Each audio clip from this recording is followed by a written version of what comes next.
So hello guys, welcome to my new video. So इस video में आज हम देखने जा रहे हैं कि हाल ही में जो सीरिया में जो तख्ता पलट हुआ है, तो इसका कारण क्या था और हमारे देश को इस तख्ता पलट से क्या सीखना चाहिए और ये कैसे हमारे देश के लिए नुकसानदेह है। सो चलिए इस वीडियो में देखते हैं, और ये वीडियो आपको अच्छा लगे तो please like, comment and subscribe my channel. Thank you so much guys. Let's start this video.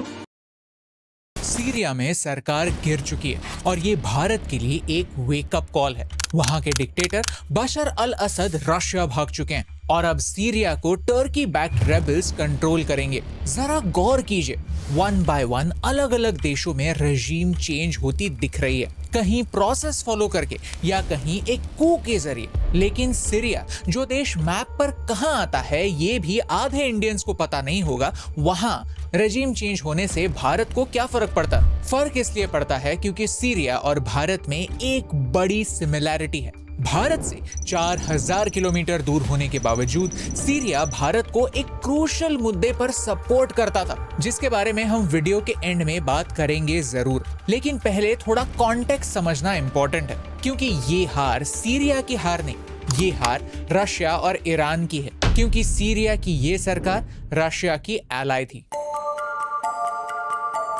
शायद 2022 के बाद पहली बार रशिया को हार का सामना करना पड़ा है और पुतिन इस बात से परेशान है। दुनिया में हो क्या रहा है, चलिए समझते हैं। 2025 जियोपॉलिटिक्स के लिए एक इंटरेस्टिंग साल होने वाला है, और अगर आप ऐसे ही और वीडियोस चाहते हैं तो नीचे कमेंट्स में वी वांट मोर स्पैम कर दीजिए, जिससे हम ऐसे ही और इंटरेस्टिंग वीडियोस आसान भाषा में आपके लिए लाते रहें। Chapter 1, fall of Damascus. Damascus Syria की कैपिटल है, और एटलीस्ट थी। सीरिया का मैप कुछ ऐसा दिखता है, लेकिन इसका मतलब ये नहीं कि पूरा का पूरा सीरिया एक सरकार कंट्रोल कर रही थी। सीरिया में कई सालों से कंट्रोल अनेक अलग अलग फैक्शंस में शेयर्ड था। 26 नवंबर तक सीरिया का कंट्रोल कुछ ऐसे था। इस पार्ट पर बशर अल असद की सरकार का कंट्रोल था, इस पार्ट को कर्ड्स कंट्रोल करते थे। तुर्की का कंट्रोल इस पार्ट पर था और यहाँ रेबल फोर्सेस कंट्रोल करती थी।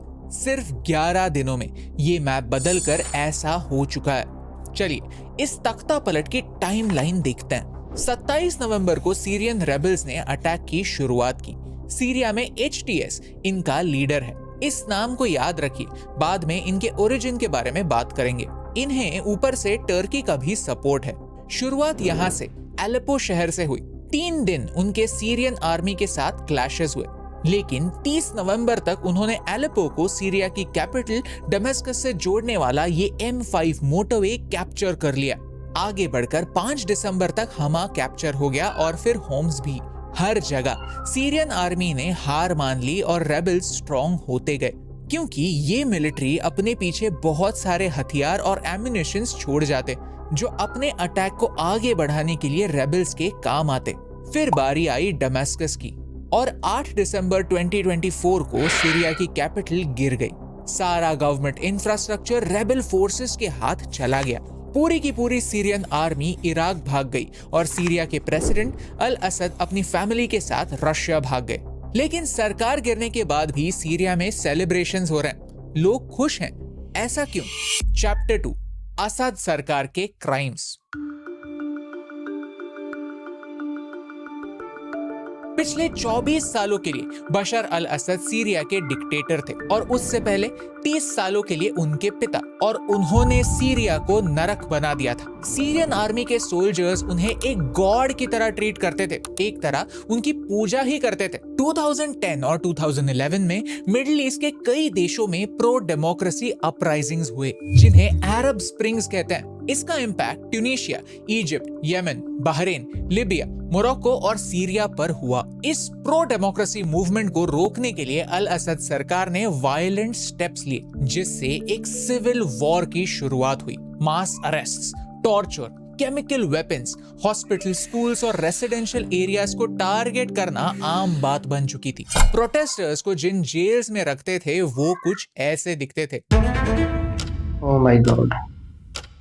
इतने बुरे कंडीशंस में लोगों को रखा जाता था। पावर और इकोनॉमी कुछ ही लोगों के हाथ में कॉन्सेंट्रेटेड थी और गांवों के हालात कुछ ऐसे थे। इन्हीं एट्रोसिटीज के चलते 13 मिलियन सीरियंस रेफ्यूजीज बन चुके थे। सीरिया के लोग इन्हीं कंडीशन से तंग आ चुके थे, इसीलिए सरकार गिरने के बाद भी सेलिब्रेशन हो रहा है। पहले चैप्टर में हमने एक रेबेल ग्रुप HTS की बात की। ये HTS अल कायदा से लिंक थे और कई देशों ने उन्हें एक टेरर ऑर्गेनाइजेशन भी घोषित किया है। यानी रेबेल ग्रुप्स भी दूध से धुले हुए नहीं है। इजराइल ने सीरिया के केमिकल वेपन्स की फैक्ट्रीज को डिस्ट्रॉय कर दिया है ताकि आईसिस के हाथ ये हथियार ना लगे। और अभी खबर आ रही है कि इजराइल ने उनके एयरफोर्स को भी डिस्ट्रॉय कर दिया है। यानी सीरिया के लोगों के लिए जो भी नई सरकार बनेगी वो कैसे होगी इसका अंदाजा कोई नहीं लगा सकता। लेकिन अगर इस मूव से सबसे ज्यादा कोई कंसर्न होगा तो वो है रशिया। चैप्टर 3 रशिया इंपॉर्टेंट क्यों? जब मैंने सीरिया की सरकार गिरने की न्यूज पढ़ी तो मेरे दिमाग में एक सिंपल सा सवाल आया, सीरिया इंपॉर्टेंट क्यों? चलिए समझते हैं कि अलग अलग पार्टी सीरिया में इंटरेस्टेड क्यों है। पहली पार्टी है United states of America. America Syria में इस्लामिक स्टेट को डिस्ट्रॉय करना चाहता है। 2011 में सीरिया में सिविल वॉर शुरू हुई तो CIA ने अल असद की सरकार गिराना चाहा, तो उन्होंने सीक्रेटली सीरियन रेबल्स को हथियार और मिलिट्री ट्रेनिंग देना स्टार्ट किया। ओबामा ने ये प्रोग्राम 2013 में CIA के थ्रू स्टार्ट किया था। ये फंडिंग और ट्रेनिंग किसने रोकी पता है? प्रेसिडेंट डोनाल्ड ट्रंप ने 2017 साल में। और अब फिर से वो व्हाइट हाउस में पहुंच गए हैं। ये फैक्ट समझने के बाद ये ऑब्वियस हो जाता है कि ट्रंप के इलेक्ट होने की वजह से रेबल्स ने अभी एक्ट किया है और हो सकता है कि इस अटैक में CIA का भी हाथ हो। अगर आप डीप स्टेट और CIA के बारे में एक डिटेल्ड वीडियो चाहते हैं तो नीचे कमेंट्स में हमें बताइए। दूसरी इंटरेस्टेड पार्टी है रशिया। रशिया के सीरिया में इंपॉर्टेंट एयर बेसिस और नेवल बेसिस हैं। उनका इस रीजन में, जिसे लटाकिया कहते हैं, एक इंपॉर्टेंट एयर बेस है। वैसे ही टार्टस नाम के एक पोर्ट सिटी में नेवल बेस है। रशिया मानता है कि अमेरिका सीरिया और रशिया की दोस्ती नहीं चाहता और इसीलिए वो रेबल्स को फंड करता है ताकि पूरा का पूरा कंट्रोल अमेरिका के हाथ में हो। इसीलिए जैसे अमेरिका रेबल ग्रुप्स को वेपन्स और ट्रेनिंग देता आया है, रशिया ने सीरियन आर्मी को वेपन्स और हथियार दिए हैं। यानी सीरिया बस रशिया और अमेरिका इन दो देशों के लिए अपनी पावर जताने का एक बैटल ग्राउंड है। अब अल असद की सरकार गिरने के बाद रशिया का भी उनके एयर बेसेस और नेवल बेसेस से कंट्रोल छूट जाएगा, जिसकी वजह से इजराइल को एडवांटेज मिलेगा। लेकिन यहाँ एक तीसरी पार्टी भी इन्वॉल्व है और वो है टर्की। टर्की सीरिया से बॉर्डर शेयर करता है। टर्की का मेन ऑब्जेक्टिव है कर्डिश फाइटर्स को रोकना जो इस एरिया में ऑपरेट करते हैं। टर्की नहीं चाहता कि ये कर्ड्स उनकी बॉर्डर के नजदीक आएं और वो नॉर्दर्न सीरिया में एक सेफ जोन चाहता है जो कर्ड्स से मुक्त हो। अब डोनाल्ड ट्रंप रेबल्स को सपोर्ट करेंगे नहीं तो उन्हें हथियारों के लिए सीरियन आर्मी के हथियार मिल गए और सपोर्ट के तौर पर टर्की के इंटरेस्ट अभी भी जिंदा है। यानी हमने क्या सीखा कि सीरिया का कॉन्फ्लिक्ट एक ब्लैक एंड व्हाइट कॉन्फ्लिक्ट नहीं है। यहाँ अलग अलग पार्टीज इन्वॉल्व है जिनके अलग अलग सेल्फिश इंटरेस्ट हैं। सीरिया और मिडिल ईस्ट की हिस्ट्री के बारे में हम एक और डिटेल में वीडियो बनाएंगे जरूर। Chapter 4 conclusion. ओके, तो ये इवेंट एक इंडियन पर्सपेक्टिव से हमारे लिए इंपॉर्टेंट क्यों? क्योंकि हमें एक सिंपल सवाल स्टडी करने की जरूरत है, ये रजीम चेंज अभी क्यों हुआ है? जवाब सिंपल है, क्योंकि इस एरिया को पहले रशिया और ईरान का सपोर्ट था और दोनों देश आज अपने अपने कॉन्फ्लिक्ट्स में बिजी हो चुके हैं। तो टर्की बैक्ड रेबल्स को अभी एक्शन लेना सही लगा। जियोपॉलिटिक्स में टाइमिंग सबसे इंपॉर्टेंट चीज होती है। इवन ट्रंप मानते हैं कि राइट नाउ सीरिया को मदद करना रशिया की प्रायोरिटी नहीं था, क्योंकि 6 लाख रशियन सोल्जर्स